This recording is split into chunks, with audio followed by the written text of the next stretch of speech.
The tale of Senui is one of the greatest treasures to pop out of the sands of ancient Egypt, and that is, of course, saying something. The oldest papyrus that we have that contains this story was found in a tomb with other texts and some scribal pens. That papyrus was written down around 1800 BC.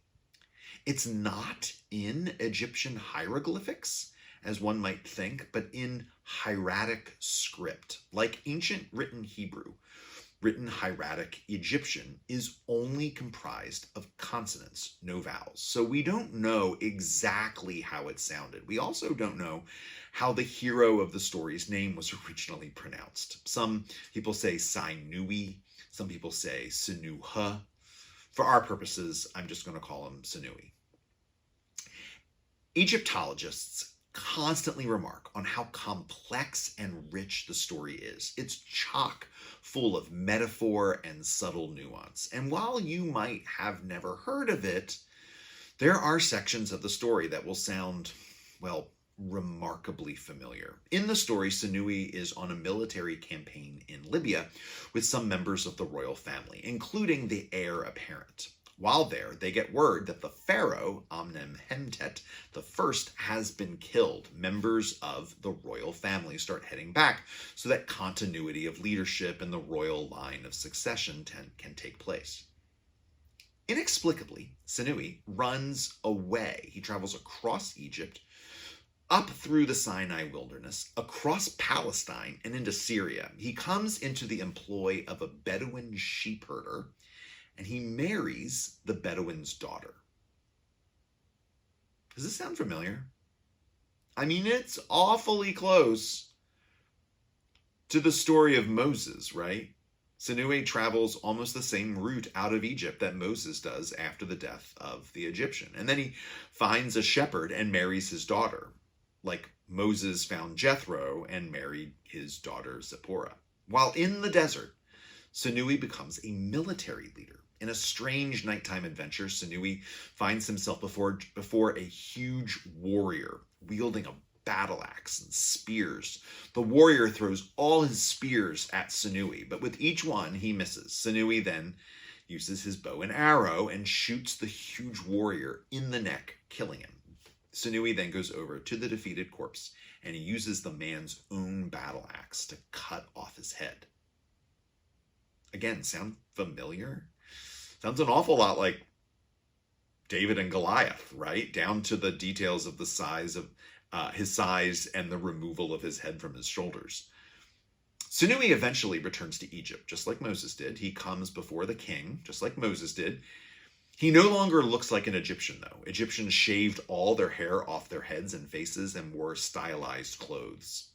Senui comes back to his homeland looking like a Bedouin, hairy, smelly, and dressed in rags.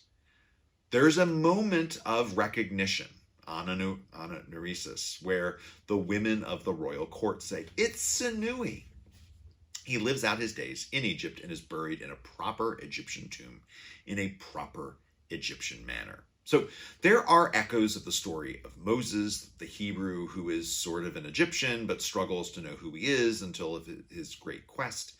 And then there are very clear echoes of the story of David, the unlikely warrior who prevails against all odds. But scholars also see subtler echoes of the story of Joseph. In both stories, there is a hero, Joseph and Senui.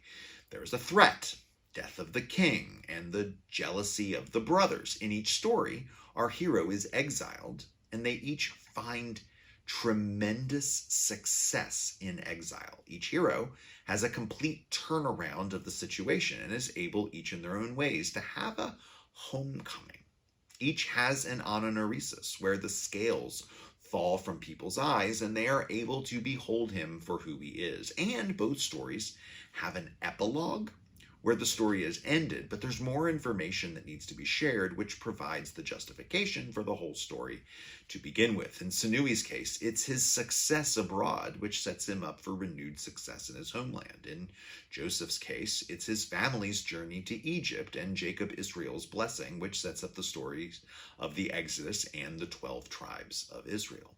The point of the Senui story is that Senui's Egyptianness is not only his true identity, but shows the reason for his superiority. He's able to leave Egypt and excel, climbing to the highest ranks in a foreign land before he realizes that he won't ever be happy unless he's in Egypt.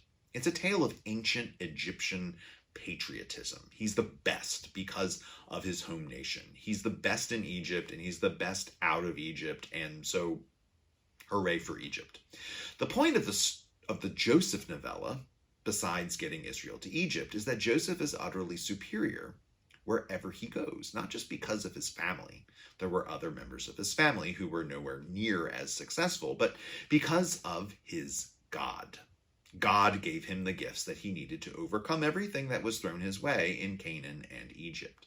And he would not ever be truly happy until his family came to him. It's not a homecoming per se, because home kind of comes to him.